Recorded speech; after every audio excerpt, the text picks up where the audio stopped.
नमस्कार. आज कांदा व्यवस्थापनामध्ये अग्रेसर असणाऱ्या कारेगाव तालुका श्रीरामपूर जिल्हा अहिल्यानगर या गावामध्ये आपण कलिंगड व्यवस्थापनामध्येही शेतकऱ्यांची कशा प्रकारची यशोगाथा इथे आपल्याला पाहावास मिळत आहे. या पीक पाहणी प्लॉटवरती आपण आज उपस्थित झालेलो आहोत. तर या शेतकऱ्यांची यशोगाथा आपण या व्हिडिओच्या माध्यमातून आपल्याला थोड्याच वेळात जाणून घ्यायची आहे. तर आपण कलिंगड व्यवस्थापनामध्ये बघत असताना कलिंगडामध्ये मर येणं, भुरी येणं, त्यानंतर कलिंगडाचे साईजचे प्रॉब्लेम येणं, या सगळ्या गोष्टींवर मात करून या प्लॉटवरती आज लक्षात घेतलं तर 4 किलो 5 किलोची साईज फार उच्चांक मानली जाते, पण 8 किलो 9 किलो पर्यंतची जी साईज या प्लॉटवरती आपल्याला पाहण्यास मिळत आहे. तर आज आपण जाणून घेऊ या पीक पाहणीमध्ये. आमचे मित्र मागच्या वर्षी पहिल्यांदा कलिंगड व्यवस्थापन केलं, हे दुसरं वर्ष असे योगेश भाऊ पवार, त्यांचे मित्रबंधू नवनाथ भाऊ पवार आणि अर्जुनराव पवार, तसेच नेहमी आम्हाला शेतीमध्ये मार्गदर्शन असणारे, नवीन नवीन गोष्टींची माहिती करून देणारे श्रीकांत भाऊ गोरे, या सर्वांच्या उपस्थितीमध्ये आज आपण हा प्लॉट हार्वेस्टिंग करत आहोत. तर या प्लॉटवर झालेलं व्यवस्थापन याची माहिती आम्ही सांगण्यापेक्षा आपण त्यांच्याकडनं जाणून घेऊ की कुठल्या कंपनीच्या असेल किंवा कशा प्रकारचं व्यवस्थापन त्यांनी या खताच्या ग्रेडमध्ये असेल, फवारणी व्यवस्थापन असेल, बेसल डोस असेल, या सर्व गोष्टींची माहिती आपण त्यांच्याकडनं या शेतकरी बांधवांना या व्हिडिओच्या माध्यमातून जाणून घेऊ. बोला. नमस्कार, मी योगेश भागवत पवार, कारेगाव तालुका श्रीरामपूर जिल्हा अहिल्यानगर. 2 वर्षापासून मी टरबूज लागवड करतो. यावर्षी मी चालू वर्षी लागवड केली खोकर फाटा माऊली ॲग्रो, तसेच आमचे कन्सल्टंट ॲग्रिस या कंपनीचे अजय सर. तर ह्या वर्षी आपण लागवड ही उपवासाचा महिना 1 मार्च पासून असल्यामुळं तर 26 डिसेंबरला लागवड केली होती. रोपाची मॅक्स व्हरायटी आपण निवडली होती. तर 26 डिसेंबरला लागवड केल्यानंतर आपण सुरुवातीला त्याच्या आधी बेसलमध्ये 10-26-26, 9-24-24 हळदयुक्त लिंबोळी मायक्रोन्यूटन हे वापरलं.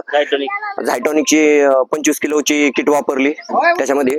तर त्याच्यानंतर ग्रेड चालू झाल्यानंतर आपण याच्यामध्ये 24-24-0 ही सुरुवातीला पहिल्या ऍप्लिकेशन मध्ये ग्रेड घेतली.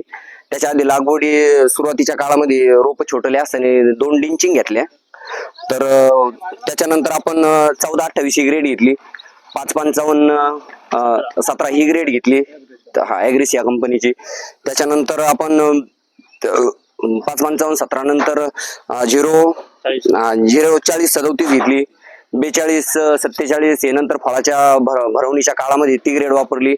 त्याच्यानंतर 09-46 ही शेवट ॲग्रिस या कंपनीचीच ग्रेड वापरली आपण या टरबुजाला जवळपास 90% ह्या ग्रेड ॲग्रिस या कंपनीच्याच वापरल्या आहे.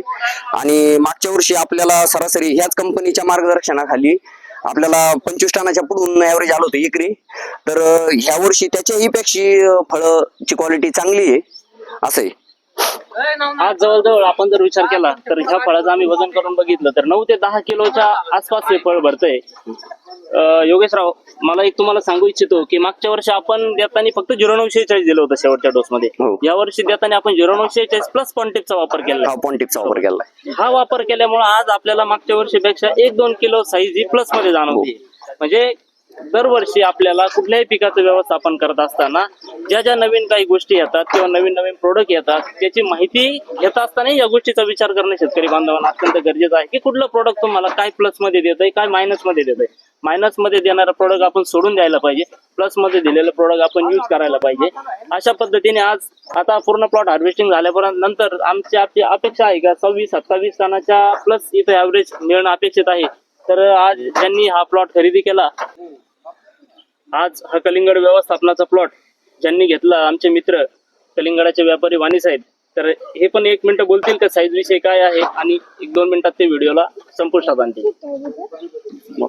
नमस्कार शेतकरी मित्रांनो, मी आज आहे श्रीरामपूर तालुक्यामधील कारेगाव या ठिकाणी योगेश पवार या शेतकऱ्याच्या शेतामध्ये माल पिकावा तर असा 1 नंबर क्वालिटीचा, एक्सपोर्ट क्वालिटीचा मॅक्स या व्हरायटीचा 2 ते 7 किलो साईज पर्यंत माल पिकवलेला आहे.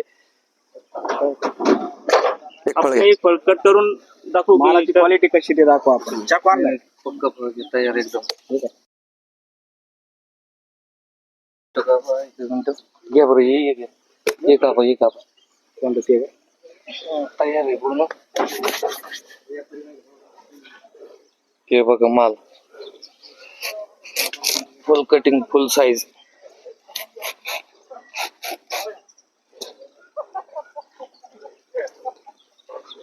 बघा कटिंग जवळ आणून दाखवा. पूर्णपणे तयार झालेला जो माल आपण म्हणतो परिपक्व अवस्थेमध्ये. बऱ्याच वेळी काय होतं, आता आपण हे 2 ते 2.5-3 किलोच्या रेंज मधलं फळ कापलेलं आहे. त्या फळाची या पद्धतीची क्वालिटी इथे तयार झालेली आहे. अशा पद्धतीचा माल ज्यावेळेस तयार होतो त्याला उच्च दर मिळतो. उच्च व्यवस्थापनातून उच्च दर मिळाल्यानंतर तो मार्केटला चांगल्या पद्धतीने विकला जातो आणि ज्यावेळेस तो ग्राहक खरेदी करतो तो ग्राहकही समाधानी होतो.